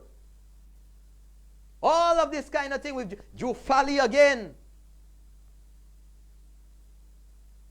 Why is a discussion or a statement about a vehicle from Ernest Hilaire causing him to talk about an account with Jufali in London or wherever it was, and to say that that account was being audited by the government. Which government started auditing it? And in what year did the investigation into that vehicle begin? Philip J. Pierre, your silence is deafening. D. Ambagay, Messier. No weaseling, no fluffing and bluffing. Too much. Twop. Set lisi apo twop. And let het nou ek bay jou fa li sa la.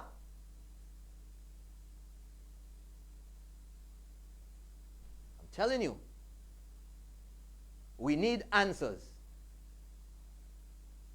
And you must have read that affidavit already.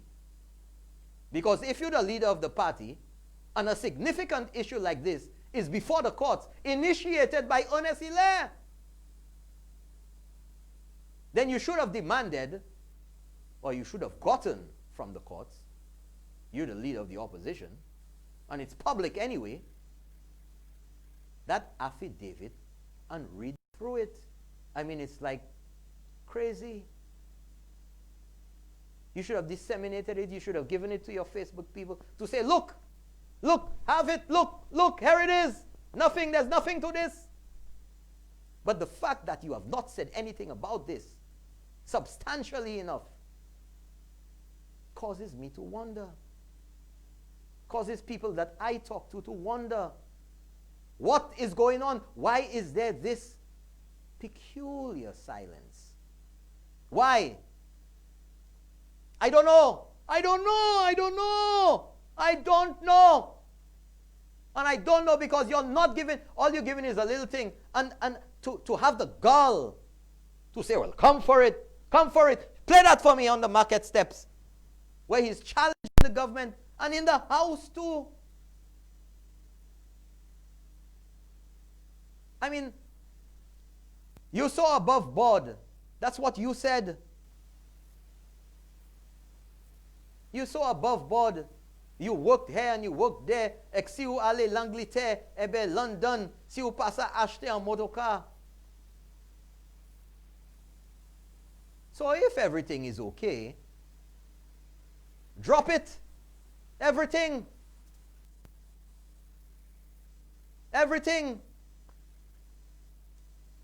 Where is the transparency and accountability that you want to demand from this government? Yes, on the market steps. Let the people... I left my job to take a pay cut to be High Commissioner. And I said to them, if it's your vehicle, come for it. Here is the keys. Come for it. But you see, this same thing again. The same way that the state did not know about Grindberg. The same way that the state did not know about Rochamel. The same way how we didn't know for almost 2 years about T.O. King. It seems like a pattern of behavior. And we make demands about transparency and accountability.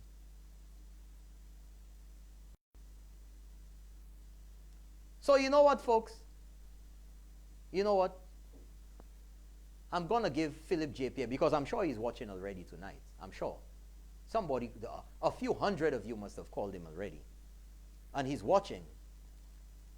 And I don't want anybody to call. I'm going to open up the lines. I know he has the number.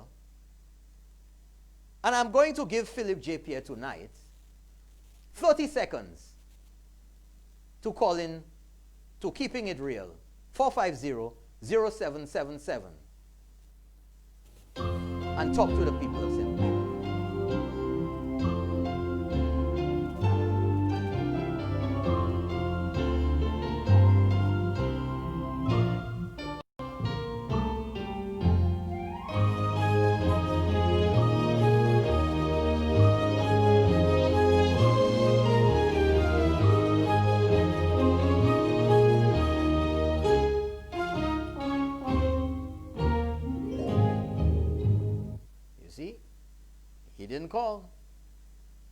He didn't call. So, folks, ask your questions of the SLP, of Philip J. Pierre, of Ernest Hilaire. what is the full story about that vehicle, about that Range Rover. We've heard enough about it. Bagay Paka Connect. Bagay Paka Connect.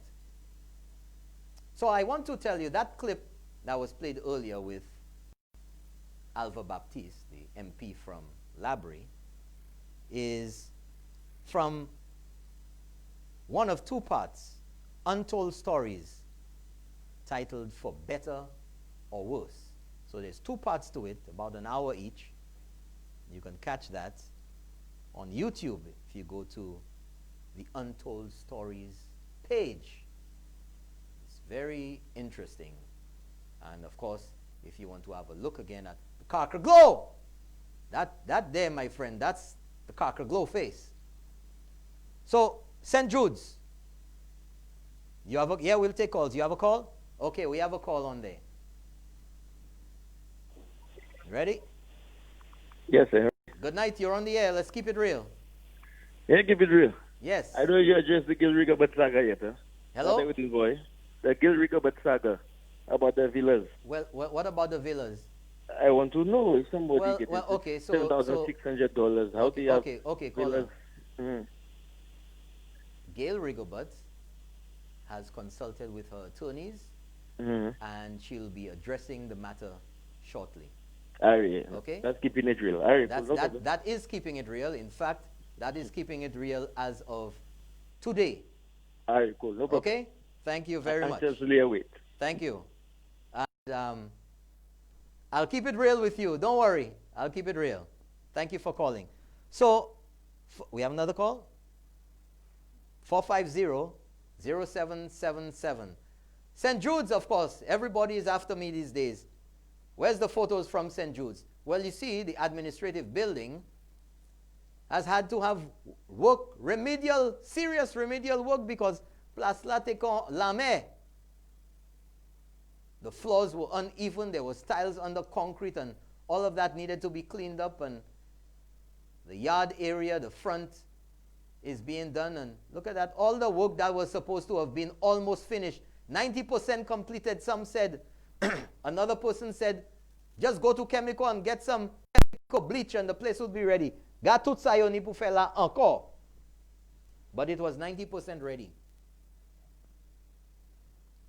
There we go, folks.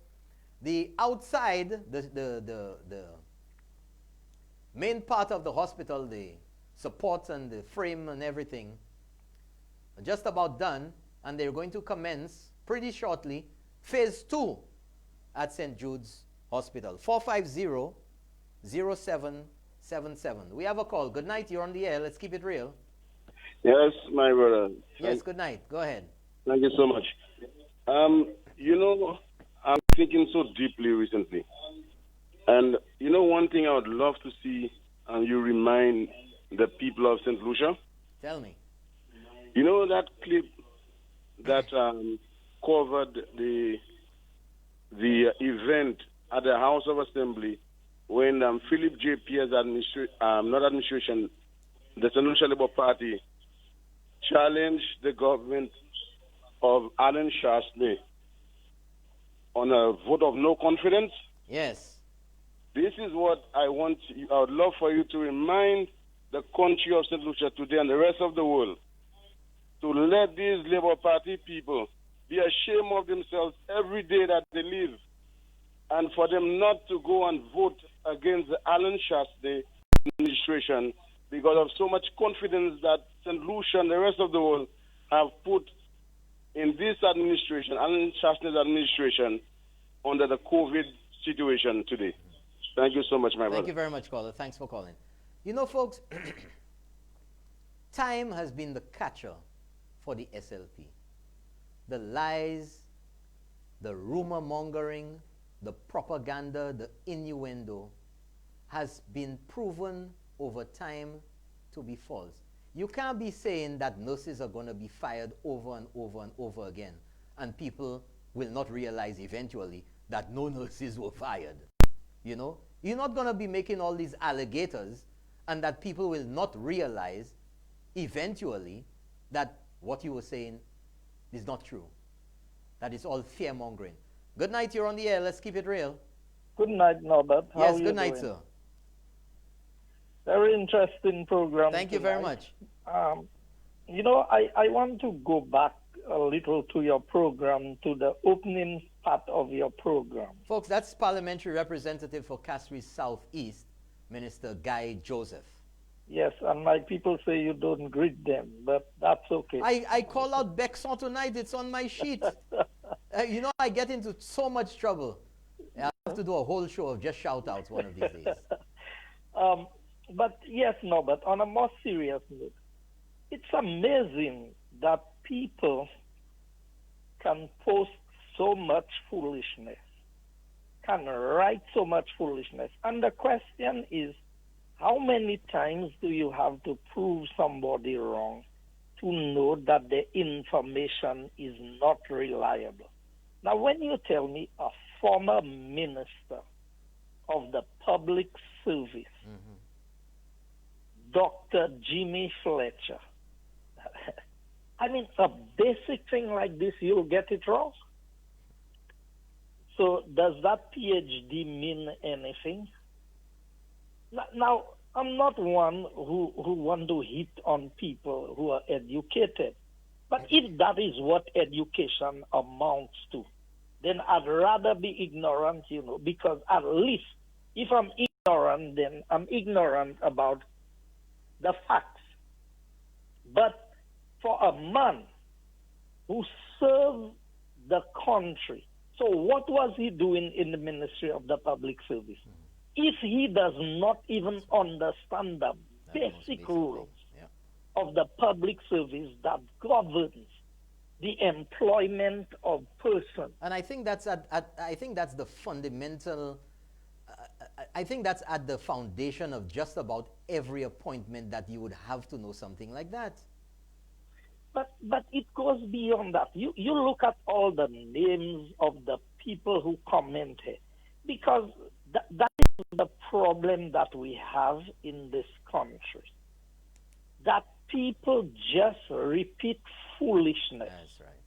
They hear somebody say something, they know nothing about it, but they will add their comment to it and make all of us look like a bunch of fools.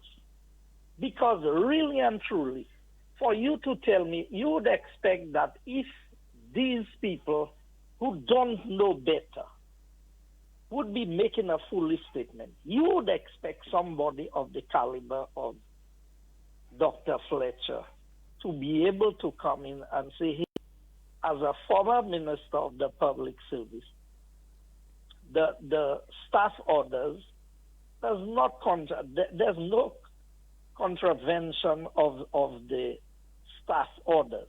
But what was more interesting in these comments, which you did not highlight, you read it, is that they are saying that you cannot be paying a double salary. Now, note what I'm saying, a double salary. But when you give study leave with pay, are you not paying this person their salary? And then the person who's replacing them is being paid.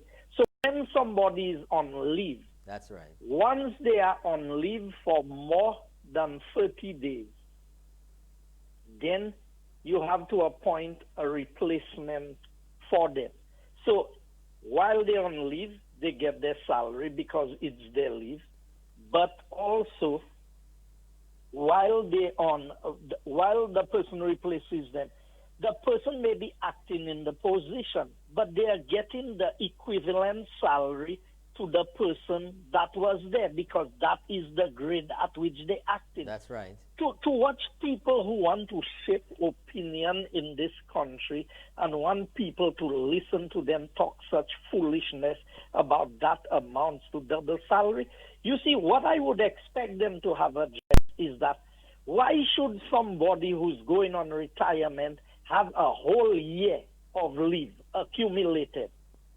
Is it that they are so busy in government that they cannot take their leave? So why is it, I can tell you as a minister of government, I have been written to be told that you have to take your leave because your tenure will come to an end. You may not be able to get your leave. But there are workers in the public service who accumulate hundreds of days of leave. I would expect a former minister of the public service and these people in the public who want to say that they are concerned. If you're entitled to 30 days leave for a year, you mean the whole year will go by and you cannot find 30 days of the job for you. So you accumulate 30 this year and 30 the next year and 30. I can tell you, since we came in, there are people with over 200 days, 250 days leave. And when I ask the minister, say, hey, people who have leave, let them go and take their leave. Let them be on leave. You know what they say? You want to interfere with people's employment. Yeah. You want to do this, but look at what is happening. So these people now, after a whole year when they're not working, you still have to be paying them their salary. And it is unfair to the other person who's carrying out the duty, but in an acting position and not really getting the full credit for the work that they are doing. So if we want to level the playing field on this, we need to be fair and upright about this thing. On the Ernest Hilaire vehicle, let me tell you, there is a smell of serious crookedness in this transaction. And I warned Ernest Hilaire in the House. When they accuse me, I always tell them, you can accuse me because an accusation is easy. Come with the evidence and prove that I have done anything. But you see, this issue of vehicles, that's not the first time. When I raised the issue when Dr. Kenny Anthony received a vehicle that was purchased by the business people of Viewfort, and I asked the question, if I as minister or any minister in the government of the United Workers' Party had received a vehicle purchased by business people because of what was done for them, and I asked the question, did he take the money from his pocket to do things for the people? Or did he use the state resources to do things for people and benefit from a vehicle personally? That was one issue. Now the issue of Ernest's vehicle comes into play. And there is still a question in how this vehicle was registered. Now I can tell you, it is more than a month that we wrote to Customs to get clarification on the documentation because, as you indicated, this vehicle was registered on a pre-delivery. A pre-delivery, as you indicated, is when you don't have all your documents in place, and as you rightly said, it's not only for Ernest Hilaire that has been done. That has been done for several people before. But I cannot recall on any occasion where 5 years had gone by and a pre-delivery had not been fixed, where the proper documentation was submitted. But Mr. Minister, for something like that to happen, whether it's Ernest Hilaire or anybody else, a lot of red flags must be flying or being raised, and it has to be raised at the Customs Department because there has to be some auditing, some checks and balances in there to realize that something has not been completed, something is definitely, seriously late in coming in, and some sort of action, some questions, something should be done from Customs to remedy that situation. You know what I'm waiting for, Norbert? I'm waiting for a citizen of this country who has had pre-clearance on a vehicle. I'm waiting for Customs to attempt to take action against them. Because I will lobby with that person to take the same position that give me 5 years for me to pay for my for me to get my necessary documents. Maybe at the end of 5 years, that vehicle may not even be roadworthy anymore. You see, because we are setting a very bad precedent in this country by the manner in which things are being done. And customs goes after who customs want to go after, and who they feel have some clout and some legitimacy or is in a different bracket. They treat them differently. But this cannot be right for the citizenry of this country. I have my issues with customs, and I'm not afraid of speaking about it. You know why? Because I don't need no favors from customs. When I bring something, I declare what it is.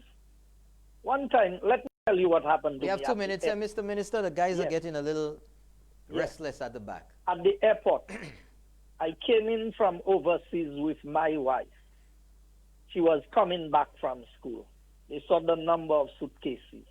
They opened every suitcase to the point where she had a comforter. The customs officer said, you come in with all of these things and you don't have any. She pushed her hand through every section of the wrap bed sheet in the thing, to the point where my wife asked, would you like to check my handbag also? And then she left everything right there on the counter, did not even bother to pack it back. So they try to do things to embarrass you. One time I brought some rivets from Trinidad. You know what a rivet is? Yes. A rivet is something that costs a few cents that you use to rivet lining for a Nissan truck. You know, I presented the thing, I presented the bill. You know what the customs officer did at the thing? Took out every rivet. They had over 300 rivets. A rivet that costs about 10 or 15 cents, you know, and checked every single one of the rivets. To make sure the bill was correct. Sure. You understand? That is the extent. But yet still, in a situation like this, everybody is passing the buck to somebody else in dealing with a matter because it is a person with a certain title and who has a certain political affiliation. Customs should not operate like this. And I believe that this is an indictment on the operations of the customs because it shows the level of preference that they have in the manner in which they conduct their business. And I believe that the people of St. Lucia, when they are faced with a situation of their own at customs, should protest against how customs treats them. Then everybody will begin to understand the level of biasness and preference there is in the offices in government. Well, thank you very well. I think you said it all right there, Mr. Minister. So, my question to Philip J. Pierre is that, oh, he's gone. Oh, okay. Well, thank you very much for calling. Do we have one more call there? We have one call. We'll take one more call. The guys say one more call. We'll take one more. So if you want to get in, folks, 450-0777. We'll take one more call and we'll wrap it up for tonight right here on Keeping It Real. Just to let you know that Keeping It Real radio edition is on tomorrow. We started last week or week before. We have our final call. Good night, you're on the air. Let's keep it real. Good night. My first question to you yes, sir, is who is responsible for clearing Mr. Hiller's vehicle as a diplomat? You asking me that as a diplomat? Yes. Who is responsible for clearing his vehicle? Him. The government is. Oh, the government is. The government is, and do your research properly. Secondly, but hold on a second. Hold on, call you slow down. Because he's caller, busy. Caller, he's busy working with the farmers. Caller, that your slow prime down. minister has fooled. Good night. Good night. You're not controlling the show. You have to learn, and you will be trained to understand that you have to slow down. It's not it's not a babwa around here. You have to tone yourself down and speak like a civilized human being. This kind of kind of thing is not going on around here. You know, look, man, take that thing elsewhere, and you know which other show you can call to behave like that. You do that with everybody else. You ain't doing it here. I'm just keeping it real with you. Flushmate. Flush him. He deserves to be flushed at this time of the night. Flush him away. Flush him again.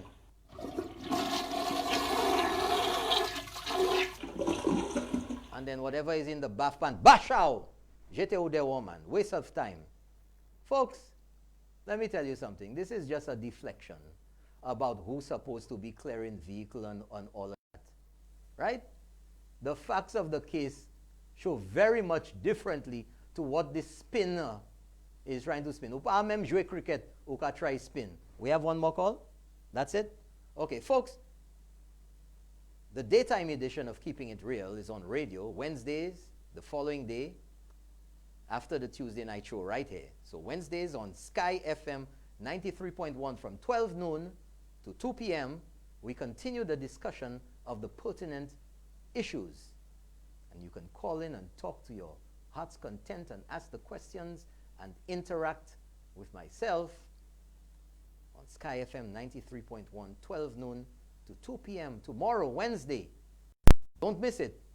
We're going to be talking much more about these and other issues. I'd like to say thank you so much to all of you all around St. Lucian in the diaspora, Dallas, Texas, Houston, New York City, Brooklyn, in Richmond, Dennery, Tupatu, London, England. Thank you so much for tuning in. I'd like to say thank you once again to all of you. Hope you have a very good night, good day, good morning, good afternoon, wherever you are in the world. Thank you so much. I'm Norbert Williams. Good night.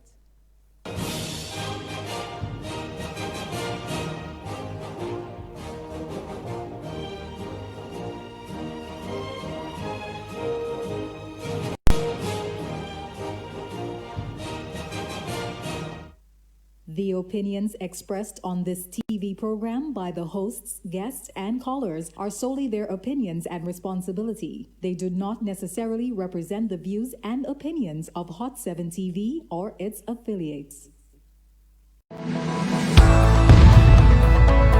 Hot 7 TV is the rising star